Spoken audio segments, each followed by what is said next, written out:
Сайн байцгаана уу? Сонсогч та бүхэндээ энэ өдрийн мэнд хүргэе. Сэтгцэн эрүүл мэндийн үндэсний төвтэй хамтран өсвөр үеийнхэн залуучуудаа COVID-19 халдвар хөл хорионы үед сэтгэл зүгээ хэрхэн тогтвортой байлгаж, сэтгэл зүйн эрүүл мэндээ хамгаалах арга замуудын талаар цоврал подкастыг бэлтгэн хүргэж байгаа хэлээ. Подкастт маань та бүхний сайн мэдих, зөв үзэл бодолтой үлгэр жишээч ах эгч нар нь оролцож, өөрсдийн туршлага түүхээсээ харамгүй хуваалцж байгаа юм шүү. Ингээд подкастын 2 дахь дугаартаа сэтгэл зүгээ хамгаалах, урьдчилан сэргийлэх зөвлөмж, арга замууд, сэтгэл зүйн эрүүл мэндээ хамгаалахын тулд юу хийх хэрэгтэй талаар хүргэх болно.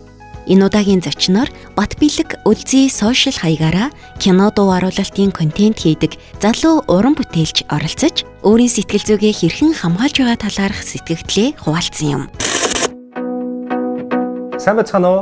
Батбилэг Үлзий байна. Тэгэхээр миний бас хийдэг уран бүтээлүүдийг та бүхэн бас зарим нэгэн хүмүүс мань мэдчихэж магадгүй. Би бол одоо сошиал дээр кинонд оруулалтын контентуудыг хийдэг. За тэгээд яг өнөөгийн цаг үе маань бас COVID-19-ийн улмаас бас бүгд хоригтой, одоо хориотой, карантинтай байгаа энэ цаг үед бас залуучууд маань бас мөн дээрээс нь нийгэмд одоо байгаа хүмүүс маань ер нь бол сэтгэл зүгээ хэрхэн дэмжиж байгаа вэ? Бас дээрээс нь сэтгэл зүйн асуудлаар ер нь бол хэр дархлаатай байгаа вэ гэдэг талаар ерөнхийдөө ярилцж байна. Ер нь бол би өөрөө нөгөө гэрээсээ ажиллаа хийдэг хүн л дээ. Онцлог нь ер нь баг дандаа карантинд байдаг юм уу та тий.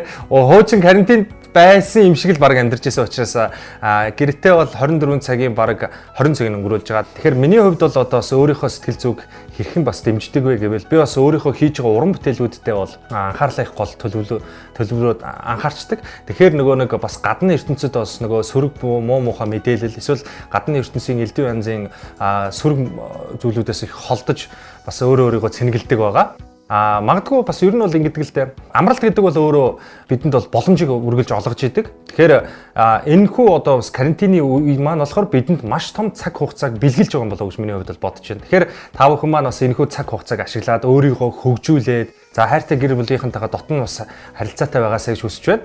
Миний хувьд бол сүүлийн үед бол одоо шинжлэх ухааны бас гоё сонирхолтой одоо вермүүдийн гурвалжинч гэдэг юм уу те ер нь бол сонирхолтой одоо бас тайлагчгүй нууцуудыг маш ихээр судлаж интернетийг ухаж бас өөрийнхөө цаг хугацааг өнгөрөөж байгаа. Тэгэхээр магадгүй сэтгэлийн бас дархлаагаа бас өөрөө үүсгэж байгаа юм болоо гэж бодож байна. Магадгүй намайг одоо үзэж байгаа бас өсвөр үеийнхэн байж болох юм тийм ээ. Тэгээ хэрвээ өсвөр үеийнхэн үзэж байгаа бол та өөрт нэг тулгамдсан ганц нэг бас нэг асуудлууд бол магадгүй байж болох юм. Хүн болгон асуудалтай байдаг те зөвхөн танд биш. Тэгэхээр тэрхүү асуудлуудаа хин нэгэнтэй заавал хуваалцаж байгаарай гэж миний хувьд л хүсэж байна. Тэгэхээр хуваалцснараа та дотор бугуулсан тэр асуудлыг бас багахан ч болов бас сэтгэлийн бас тайтгаралыг авах болно. Дээрээс нь магадгүй тэр таны нөгөө бодоод бас хариуг нь олохгүй байгаа асуудлыг хин нэгэнтэй харилцаж ярилцсанараа шийдлийг нь гаргаж ирэх магадaltaй. Тэгэхээр та өөртөө дотроо тэр зүйлээ бодоод явахаас илүү бусадтай сайхан харилцаатай байгаарай гэж хүсэж байна. Магадгүй энэ карантины үе маань бидэнд бас аавтайгаа, ээжтэйгээ, дүүтэйгээ, эгчтэйгээ, ахтайгаа илүү дотн харилцаатай болох тэрхүү сайхан боломжийг олгож байгаа гэж миний хувьд бол бодож байгаа шүү.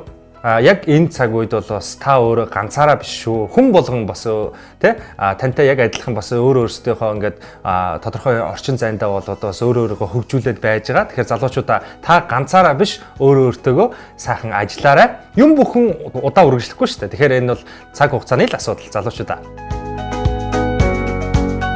Өсвөр насны хүүхдүүд та бүхэн сэтгцийн эрүүл мэндтэй хэрхэн яаж санаа тавих талаар Сэтгцэн эрүүл мэндийн үндэсний төвийн сэтгэл засалж эмч Ган тулгын зөвлөгөөг хүлээн авч сонсоорой. Сэтгэл зүгээ ерөнхийдөө хэвийн байлгаж, за энэ цаг үед илүү эрүүл, тайвнаар хүлээж авахын тулд болохоор хүүхэд залуучуудаа юу хүсэх гэдэг нь болохоор хамгийн түрүүнд болохоор их нээлттэй юу бодож байгаа талаараа бусдтайгаа их хуваалцдаг байхыг хүсэж байна. Мөн гэр бүл, найз нөхөдтэйгээ илүү цагаа өнгөрөх.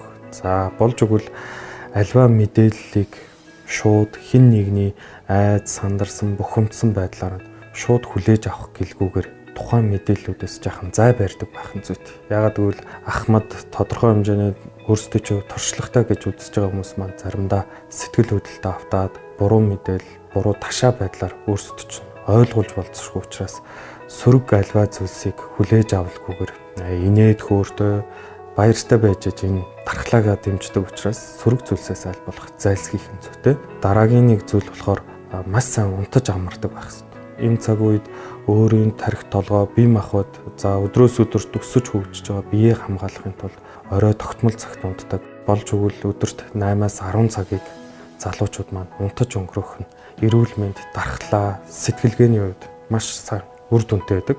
Тэгэхээр нойрыг маш сайн авдаг байгаарай. Дараагийн зөвлөх зүйл болохоор маш сайн эрүүл, зөв хооллолтыг авах хэрэгтэй. Энэ эрүүл зөв хооллолт гэдэг маань болохоор тогтмол цагт олон төрлийн хүнсний ногоо болон уурга, витаминуудыг агуулсан нэгэн хэвэн биш олон төрлийн хоол хүнсний бүтээгдэхүүнийг хоолндоо хэрэглэж идэх нь өөрөө ч өсөлт хөгжүүлэлт, мөн дархлаа, сэтгэл санаанд чинь маш сайн тустай байна. Сэтгэл санаагаа өөдрөг байлгахын тулд хийх ёстой зүйл юу байх вэ гэхээр уур бухимдал, стрессийг хамгийн сайн эрүүл зөв тайлдаг зүйл маань болохоор спорт, биеийн тамир, дасгал хөдөлгөөн байна. Тэгэхээр бүгд одоо өсвөр насныхан залуучууд маань бүгдээрээ өв тэгш биетэй, сэтгэлгээний хувьд өөрийгөө дээд зэрэгт нь хүргэе гэж боддог учраас аль болох энэ байдлаа дэмжих үүднээсээ тогтмол биеийн тамир, дасгал хөдөлгөөнийг энэ онцгой байдлын үед ч гэсэн тасалтуулгүйгээр гэрийн нөхцөлд болон боломжтой газар нь гадаа байвал магадгүй хичээллээрэ гэж та бүхэндээ хүсмээр байна.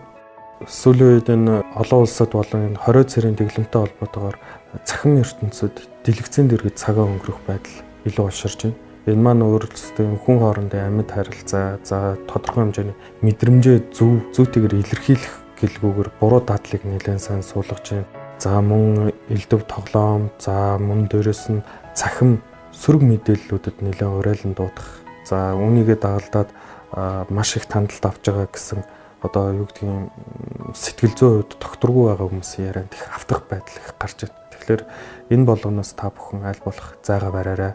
Альва юм маань хэмжээтэй байх хэрэгтэй. Хамгийн зөв хамгаалах ёстой зүйл маань одоо яг энэ цаг үед хамгийн үнэн зөв бодит мэдээллийг хаанаас хинээс авах вэ гэдгийг эхлээд өөрөө маш сайн сонгодог байх хэрэгтэй. Хувь хүнээс авах юм уу? Эрүүл мэндийн яам, мэрэгжлийн эмчнэрийн үгийг авах юм уу? Мэдээлэл маань ямар байх ёстой вэ? Тэрийг сайн анзаарах ёстой. Өсвөр насны залуучуудаа хандаад, хүүхдүүдтэй хандаад хэлэхэд чи ганцаараа биш шүү. Чамд тулгараад байгаа асуудал болгоны гаргалгаа гарц хэн нэгэнд дандаа байдаг. Тэгэхээр мэдээлэл хуваалцах, өөрт хэрэгцээтэй тусалцыг магадгүй сэтгэл зүйн зөвлөгөөг эмчнэр болон ойр дотныхоо хүмүүст хандаж олж авахыг хүсье. Зарим хүүхдүүдийн хувьд найз нартайгаа уулзаж ярилцаж чадахгүй байгаадаа гонглж байгаа бол зарим бүтээлч хүүхдүүдийн хувьд ямар нэгэн уран бүтээл хийж чадахгүй байгаадаа урам хугарч байж болох юм. Энэ мэдрэмж юунаас болж чамд төрөөд байгаагаа олж мэдэх хэрэгтэй. Тэгээд хамгийн чухал нь өөртөө таалагддаг зүйлсээ хийгээрэй. Энэ нь чамайг эерэг, өөдрөг болоход туслах юм шүү. Чи ганцаараа биш гэдгийг үргэлж санаарай. Бусдаас, мэрэгчлийн хүмүүсээс тусламж авахаас битгий санаа зовоорой. Нэвтрүүлгийн төгсгөлд гарах утаснуудаар холбогдож мэдээлэл, зөвлөгөө, тусламжийг хүссэн үедээ авах боломжтой шүү. Подкастын 2 дахь дугаар маань энэ хүрээд өндөрлөж байна. Дараагийн шинэхэн дугаараар уулзтлаа түр баяртай. Чи ганцаараа биш хаштаг ашиглан өөрийн Facebook болон сошиал хаяг дээрээ бусадтай хуваалцаж зөв мэдлэг мэдээллийг залуучуудтай түгээгээрэй.